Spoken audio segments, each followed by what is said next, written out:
Ranchi test জিতে ইংল্যান্ডের বিরুদ্ধে সিরিজ পকেটে পুরেই ঈশান কিষানদের বিষয়ে মুখ খুললেন রোহিত শর্মা।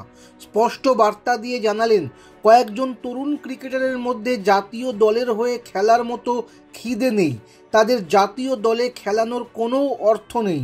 দেশের মাটিতে টানা 17টি টেস্ট সিরিজ জিতল ভারত। রাঁচিতে 5 উইকেটে জিতেছে তারা। সরফরাজ খান, ধ্রুব জুরেল, যশস্বী জয়সওয়াল এবং আকাশদীপের মতো তরুণ ক্রিকেটারেরা এই টেস্টে ভালো খেলেছেন। তাতে রোহিত যেমন খুশি, তেমনি ঈশানদের মতো ক্রিকেটারেরা যেভাবে দলকে ব্রাত্য করে রেখেছেন তাতে খুশি নন তিনি। রোহিত বলেছেন, যাদের মধ্যে খিদে রয়েছে তাদেরই সুযোগ দেওয়া হবে, খিদে না থাকলে সুযোগ দিয়ে কোনো লাভ নেই।